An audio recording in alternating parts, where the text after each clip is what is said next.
Hi. ഇന്നേ നമ്മുടെ പൊളിറ്റിക്സിനെ പറ്റി കുറച്ച് കാര്യങ്ങൾ പറയണമെന്ന് തോന്നിയേ. സാധാരണ നമ്മളെ നാട്ടില് എല്ലാ ഇലക്ഷനും വരുന്ന സമയത്ത് ഇവിടെ രണ്ട് മുന്നണികൾക്കിടയിലാണ് മത്സരം ഉണ്ടാവുന്നത്, LDFും UDFും.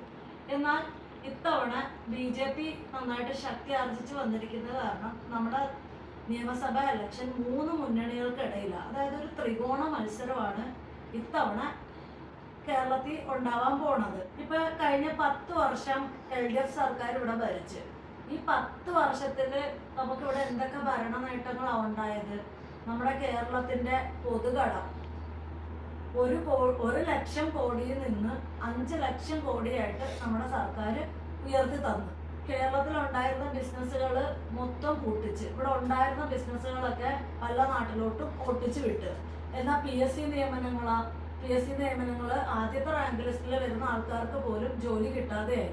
മിക്കവാറും എല്ലാ സ്ഥാപനങ്ങളിലും കോൺട്രാക്ട് എംപ്ലോയീസിനെ വെച്ചിട്ടാണ് ജോലി ചെയ്യിപ്പിക്കുന്നത്. ഈ കോൺട്രാക്ട് എംപ്ലോയി ആവണമെങ്കിൽ ഏതെങ്കിലും രാഷ്ട്രീയ പാർട്ടിയുടെ വേണ്ടപ്പെട്ടവരായിരിക്കണം. കോൺട്രാക്ട് എംപ്ലോയീസ് പൊതുവെ അങ്ങനെ തന്നെയാണ്. ഏതെങ്കിലും രാഷ്ട്രീയ പാർട്ടിയുടെ ആൾക്കാരായിരിക്കും കോൺട്രാക്ട് എംപ്ലോയീസ് ആയിട്ട് എല്ലായിടത്തും ജോലി ചെയ്യുന്നത്. ഇനി ഏതെങ്കിലും ഒരു പ്രവാസി അല്ലെങ്കിൽ ഇവിടുത്തെ ഒരു സാധാരണക്കാരൻ അവൻ കുറേശ്ശെ അടിച്ചൊരു പൈസ കൂട്ടിയൊക്കെ വെച്ച് സ്വന്തമായിട്ടൊരു സ്ഥാപനം തുടങ്ങണമെന്നുള്ള ഒരു ആഗ്രഹത്തിൽ മുന്നോട്ട് വന്നവനൊരു സ്ഥാപനം തുടങ്ങുവാണെങ്കിൽ അതിന് അംഗീകാരം കൊടുക്കത്തില്ല. ഇനി അംഗീകാരം കൊടുത്തെന്ന് വെച്ചോ, നമ്മുടെ സർക്കാർ ഉദ്യോഗസ്ഥർക്കും CITUക്കാർക്കും DYFIക്കാർക്കും ഒക്കെ കൊടുക്കേണ്ടതുപോലെ കൈക്കൂലി കൊടുത്തില്ലെങ്കിൽ അവന്മാരത് എന്തെങ്കിലുമൊക്കെ കാരണം ഉണ്ടാക്കി പൂട്ടിക്കും. ഇനി അങ്ങനെ പൂട്ടിക്കും. അവസാനം ആ തുടങ്ങിയ വ്യക്തി ആത്മഹത്യ ചെയ്യും. അല്ലാന്നുണ്ടെങ്കിൽ അവനെ ഏതെങ്കിലും പെണ്ണേഴ്സി കുടുക്കി അകത്താക്കും. ഇതൊക്കെ തന്നെ നമ്മൾ പൊതുവെ കണ്ടുകൊണ്ടിരിക്കുന്ന കാര്യങ്ങൾ. കഴിഞ്ഞ പ്രാവശ്യം കിറ്റ് കൊടുത്ത് പാവപ്പെട്ടവരെ പറ്റിച്ച് ആ പാവങ്ങളെ വോട്ട് മൊത്തം പേടിച്ച് ജയിച്ച്. ഇപ്രാവശ്യം ഇനി ക്ഷേമ പെൻഷൻ കൂട്ടിയെന്നും പറഞ്ഞ് വരും. ജനങ്ങൾ അതിലൊന്നും വീഴരുത്. ശബരിമല കൊള്ളയെന്നും ജനങ്ങൾ മറക്കരുത്. നവകേരള യാത്ര, നവകേരള സദസ് എന്നൊക്കെ പറഞ്ഞ് എത്ര കോടി രൂപയാ തൊലച്ചു കളഞ്ഞത്. മോഹൻലാലിനെ വെച്ച് PR നടത്തിയിട്ട് എത്ര രൂപയാ തൊലച്ചു കളഞ്ഞത്. ഇതൊക്കെ നമ്മുടെ കേരളത്തിന്റെ ഉന്നമനത്തിന് വേണ്ടിയിട്ട് നമ്മുടെ നാട്ടിലെ എന്തെല്ലാം കാര്യങ്ങൾക്ക് വേണ്ടി വിനിയോഗിക്കേണ്ട പൈസ ഇങ്ങനെയൊക്കെ ഇവർ തൊലച്ചു കളയുന്നത്. മുഖ്യമന്ത്രിക്കും കുടുംബത്തിനും വിദേശത്ത് കറങ്ങാൻ വേണ്ടി എത്ര കോടി രൂപ തൊലച്ചു കളയുന്നു. എന്നിട്ട് പറയുന്നത് എന്തുവാ, വിദേശത്തുനിന്ന് നിക്ഷേപം കൊണ്ടുവരാൻ വേണ്ടി പോയതാണ്. എന്നിട്ട് നിക്ഷേപമൊക്കെ എന്ത് ചെയ്യേ? ഇവിടെ ഒന്നും ആരും ഒന്നും കണ്ടൊന്നും കണ്ടില്ല. ഇവിടെ എന്തുവാ, ഇവിടെ നമ്മുടെ KK ശൈലജ ടീച്ചർ ആരോഗ്യമന്ത്രിയായിട്ട് ഇരുന്ന കാലത്ത് പറഞ്ഞതാ, നമ്മുടെ ആരോഗ്യ രംഗം കണ്ടിട്ട് അമേരിക്ക പോലും അന്താളിച്ചു പോയെന്ന്. അത്രയും വലിയ ആതുര ശുശ്രൂഷ സംവിധാനങ്ങളുള്ള സംസ്ഥാനമാണ് കേരളം എന്നൊക്കെ പൊക്കി അടിച്ചിട്ട് ഇവിടുത്തെ മന്ത്രിമാരുടെ ചികിത്സയും കാര്യങ്ങളും ഒക്കെ വരുമ്പോൾ അവർ അമേരിക്കയ്ക്കാണ് പോകുന്നത്. അതെന്താ അങ്ങനെ? ഇവിടുത്തെ സർക്കാർ ട്രീറ്റ്മെന്റ് ഇവർക്ക് എന്താ പറ്റത്തില്ലേ? അപ്പൊ അവരുടെ കാര്യങ്ങളൊക്കെ വരുമ്പം അവർക്ക് നല്ല സ്ഥലത്ത് പോയി ചികിത്സിക്കാൻ അവർക്കറിയാം. അല്ലെങ്കിൽ ഇവിടുത്തെ ഡോക്ടർമാര് കത്തിയും കത്രികയും കൊടുവാളും ഒക്കെ വെച്ചിട്ട് തുന്നി കെട്ടുമെന്നൊക്കെ ഇവർക്കൊക്കെ അറിയാല്ലേ. അപ്പൊ സാധാരണക്കാരന് ഇതൊന്നും ബാധകമല്ല.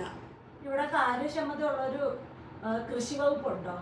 ഭക്ഷ്യസുരക്ഷാ വകുപ്പുണ്ടോ? ഇവിടെ നമ്മൾ ആഹാരം എന്ന് പറഞ്ഞ് കഴിക്കുന്ന സാധനങ്ങളിലെല്ലാം എന്തുമാത്രം വിഷം അടങ്ങിയിരിക്കുന്ന കൊച്ചു കുഞ്ഞുങ്ങൾ പോലും ക്യാൻസർ പോലുള്ള മാരക രോഗങ്ങൾക്ക് അടിമയാണ്. ഇതിനെതിരെ സർക്കാർ എന്തോ ചെയ്യുന്നത്? ഇവിടുത്തെ കൃഷി വകുപ്പ് എന്താ ചെയ്യുന്നത്? ഭക്ഷ്യസുരക്ഷാ വകുപ്പ് എന്താ ചെയ്യുന്നത്? ഇവരൊക്കെ വെറുതെ കുറെ ശമ്പളം മേടിക്കാനായിട്ട് കുറെ ജോലിക്കാരെ വെച്ചേക്കുന്നു.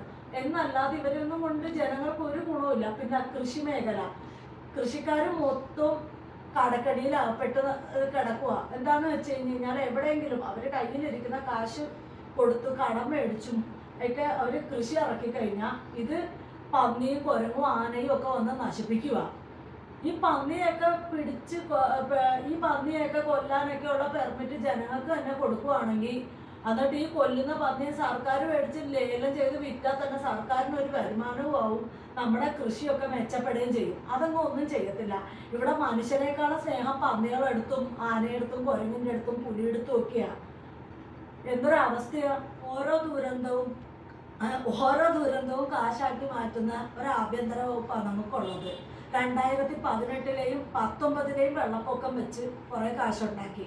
അത് കഴിഞ്ഞ് കൊറോണ വന്നപ്പോൾ കൊറോണ കൊണ്ട് കുറേ കാശുണ്ടാക്കി. PPE കിറ്റിന്റെ ഇഷ്യൂ ഒക്കെ നമ്മൾ കേട്ടതാണല്ലോ. അത് മാത്രമല്ല, മാസ്ക് വെച്ചില്ല എന്ന് പറഞ്ഞുകൊണ്ടും പിന്നെ അങ്ങനെ വണ്ടിക്കാരെ തടഞ്ഞു നിർത്തിയും പല പല കാരണങ്ങൾ വെച്ചുകൊണ്ട് ഇവർ പോലീസിനെ ഉപയോഗിച്ച് ഒരുപാട് കാശ് ഇവര് പെറ്റിയടിച്ച് ജനങ്ങളെ ഇന്ന് മേടിച്ച്. ജനങ്ങൾ ആകെ ദുരിതത്തിൽ നിൽക്കുന്ന സമയത്ത് പെറ്റിയടിച്ച് കാശ് ഒരുപാട് മേടിച്ചിട്ടുണ്ട് ജനങ്ങളെ കയ്യിൽ നിന്ന്. ജനങ്ങളോട് ഒരു കൂറും ഇല്ലാത്ത, ജനങ്ങളോട് ഒരു ആത്മാർത്ഥതയും ഇല്ലാത്ത ഒരു സർക്കാരാണ് ഈ കഴിഞ്ഞ 10 കൊല്ലം നമ്മളെ നാട് ഭരിച്ചെന്നുള്ളത് നിസ്സംശയം പറയാം. അത് കഴിഞ്ഞപ്പോഴത്തേക്ക് വയനാട് ദുരന്തം വന്നു. ഈ വയനാട് ദുരന്തത്തിലെ പൊതുജനത്തിന്റെ കയ്യിൽ നിന്ന് 770 കോടി രൂപയാണ് ഈ സർക്കാർ പിരിച്ചെടുത്തത്. ഈ 770 കോടിയിൽ 100-150 കോടി വയനാടിന് വേണ്ടി ചെലവാക്കി. ബാക്കി 100-600 കോടി രൂപ സ്വാഹ. കേരളം അതിദരിദ്രരില്ലാത്ത സംസ്ഥാനം ഇവരങ്ങ് പ്രഖ്യാപിച്ച്. ഇവിടെ അതിദരിദ്രരില്ലെന്നാണ് എനിക്ക് തോന്നുന്നു സർക്കാർ ഉദ്ദേശിച്ചത്. CPIM പാർട്ടിയിൽ അതിദരിദ്രരായിട്ടുള്ള ഒരൊറ്റ സഖാക്കളും ഇല്ലെന്നായിരിക്കും പാർട്ടി ഉദ്ദേശിച്ചത്. അപ്പൊ നമ്മുടെ ഗോവിന്ദമാമൻ പറയുന്ന കേട്ട് കുറച്ച് ദിവസം മുമ്പ്, എന്താ തുടർഭരണം കൊടുക്കാവുന്നുണ്ടെങ്കിൽ ദരിദ്രരെന്നുള്ള വാക്ക് തന്നെ അങ്ങ് കേരളത്തിൽ നിന്ന് തുടച്ചു കളയുമെന്ന്.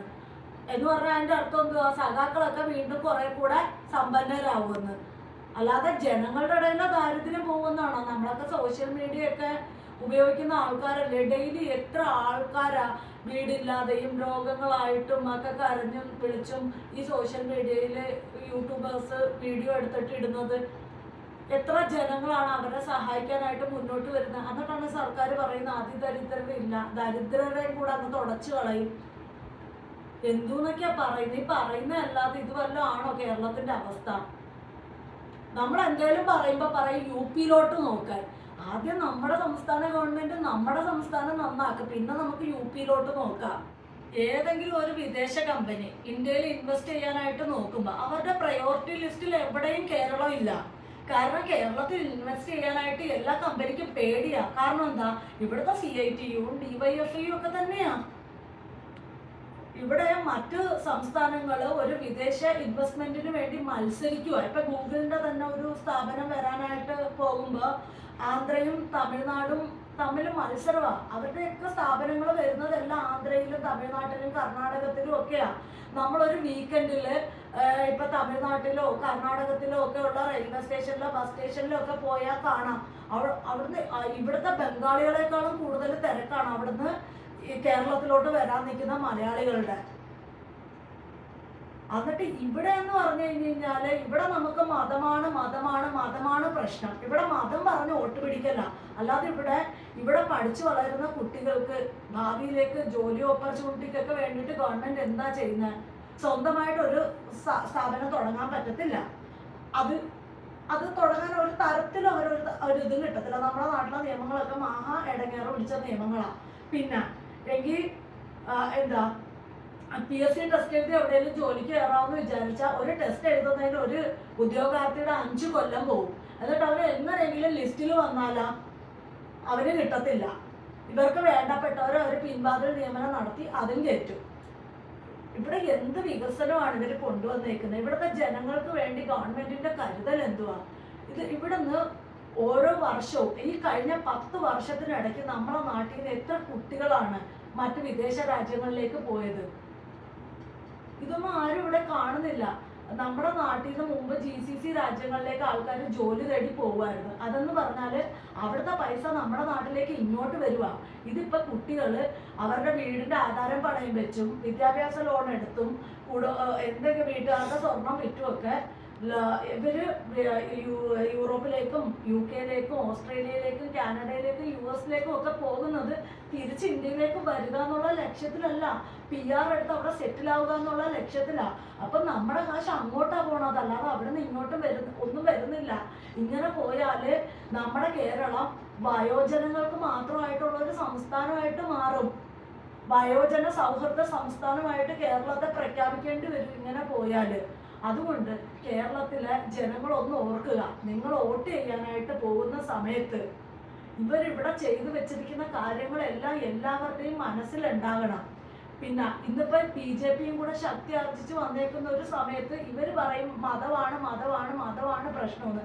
പക്ഷേ ഇവിടെ ബി ജെ പിക്കാണ് മതമെന്ന് ഇവർ പറയുന്നത്. ബി ജെ പി തീവ്രവാദ മതമാണ്, തീവ്രവാദ പാർട്ടിയാണ് എന്നൊക്കെയാ പറയുന്നത്. ഇവിടെ എന്താ പറയുന്നത്, ഇവിടെ മതേതരത്വം എവിടെയാ ഉള്ളത്? കേരളത്തിലെ നിലവിലെ ഈ സാഹചര്യം മാറേണ്ടത് വളരെ അത്യാവശ്യമായിട്ടുള്ള ഒരു കാര്യമാണ്. അതിനായിട്ട് നമുക്ക് LDFനെ ഇവിടുന്ന് തുടച്ചു മാറ്റണം എന്നുള്ളത് ഒരു അനിവാര്യതയായിട്ട് മാറിയിരിക്കുകയാണ്. ഏപ്രിൽ 9-ാം തീയതി വോട്ട് ചെയ്യാനായിട്ട് പോകുമ്പോൾ ജനങ്ങളൊന്ന് ഓർക്കണം, നമ്മളുടെ ഇത്തവണത്തെ ഇലക്ഷനിൽ LDF മൂന്നാമത്തെ മുന്നണിയായിട്ട് വരാൻ പാടുള്ളൂ. 1-ാം സ്ഥാനം UDFനോ BJPക്കോ കിട്ടിക്കോട്ടെ. ഇനി UDF ആണ് ഭരണപക്ഷത്ത് വരുന്നതെങ്കിൽ 2-ാം സ്ഥാനം BJPക്ക് കിട്ടണം. LDF പ്രതിപക്ഷത്ത് പോലും വരരുത്. കാര്യം ഇനിയിപ്പോൾ UDFകാർ വന്ന് ഇത്രയും കടം ഉണ്ടാക്കി വെച്ചിട്ടുണ്ട്. ഇനിയിപ്പോൾ അവരെന്തെങ്കിലും ഒരു വികസനം കൊണ്ടുവരാൻ ശ്രമിക്കുവാണെങ്കിൽ LDFകാർ പ്രതിപക്ഷത്തുണ്ടെങ്കിൽ അവരെന്തെങ്കിലുമൊക്കെ പറഞ്ഞ് ഇവിടെ പ്രശ്നം ഉണ്ടാക്കി അത് ഇല്ലാതാക്കും. നമ്മുടെ നാട്ടിലെ ട്രാക്ടർ കൊണ്ടുവന്നപ്പോൾ അതിനെതിരെ കൊടി പിടിച്ചവരാ നമ്മുടെ LDFകാർ.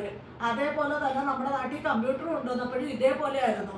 ഇപ്പം ഇവർ ഇലക്ഷൻ്റെ സമയത്ത് പറയുന്നുണ്ട് പവർ കട്ട് ഒഴിവാക്കിയ സർക്കാരാണ്. ഈ പവർ കട്ട് എങ്ങനെയാണ് ഒഴിവായത്? കൂടംകുളം പദ്ധതി വന്നത് കാരണമാണ് ഈ പവർ കട്ട് ഒഴിവായത്. അന്ന് ഈ കൂടംകുളം പദ്ധതി വന്ന സമയത്ത് ഇത് മുടക്കാനായിട്ട് ഇവിടുന്ന് കാറ് വിളിച്ച് പോയ ഒരു LDF നേതാവ് ഉണ്ടായിരുന്നു, നമ്മുടെ അച്യുതാനന്ദൻ സഖാവ്. അപ്പം എന്നിട്ട് ഇവര് നമ്മുടെ നാട്ടിൽ വികസനം എല്ലാം കൊണ്ടുവരുമ്പോൾ ഇവരെതിര് പറയും. ലാസ്റ്റ് കൊണ്ടുവന്ന എല്ലാം കഴിയുമ്പോൾ എല്ലാത്തിൻ്റെയും പശം ചേർന്ന് ഇവരാ കൊണ്ടുവന്നതെന്ന് അങ്ങ് പറയും. അപ്പം ഇതെല്ലാം ഇവിടുത്തെ ജനങ്ങൾ ഓർക്കണം. കാര്യം ഇവർ പ്രതിപക്ഷത്ത് പോലും വന്നാൽ ഇവർ വികസനം മുടക്കികളായിട്ടേ മാറത്തുള്ളൂ. നമ്മുടെ നാട്ടിൽ നിന്ന് ഒരു മേഖലയും ഉയർച്ചയിലല്ല, എല്ലാ ബിസിനസ്സുകളും താഴോട്ടാണ്. ഇത്തവണത്തെ ഇലക്ഷന് വോട്ട് ചെയ്യാനായിട്ട് പോകുമ്പം ജനങ്ങൾ കൃത്യമായിട്ട് ഇതെല്ലാം ഓർക്കണം. LDF 3-ാം സ്ഥാനത്തെ വരാവുള്ളൂ. കാര്യം നമ്മുടെ ഗോവിന്ദ മാഷ് പോലും അബദ്ധത്തിലാണ് പുള്ളി പറഞ്ഞു പോയതാണ് ഇത്തവണത്തെ ഇലക്ഷനിൽ LDF 3-ാം സ്ഥാനം നേടുമെന്ന്. ഗോവിന്ദ മാമൻ പറഞ്ഞത് നമ്മൾ അക്ഷരാർത്ഥത്തിൽ അങ്ങോട്ട് സാധിച്ച് കാണിച്ചു കൊടുക്കണം. LDF 3-ാം സ്ഥാനത്തെ വരാവുള്ളൂ. 1-ാം സ്ഥാനം BJPയോ കോൺഗ്രസോ ആരോ കൊണ്ടുപോയിക്കോട്ടെ, നമ്മൾ ഇലക്ഷൻ വോട്ട് ചെയ്യുമ്പോൾ കഴിവുള്ളവന് നോക്കി വോട്ട് കൊടുക്കുക. അത് BJPയുടെ കാൻഡിഡേറ്റ് ആണ് നല്ലതെങ്കിൽ അവർക്ക് കൊടുക്കുക, UDFന്റെ കാൻഡിഡേറ്റ് ആണ് നല്ലതെങ്കിൽ അവർക്ക് കൊടുക്കുക. 3-ാം സ്ഥാനത്ത് ഉറപ്പായിട്ട് LDF വരാൻ പാടുള്ളൂ. അപ്പം എന്നെ ഇത്രയും നേരം കേട്ടവർക്കെല്ലാം നന്ദി. മറ്റൊരു വീഡിയോ കാണാം. ബൈ.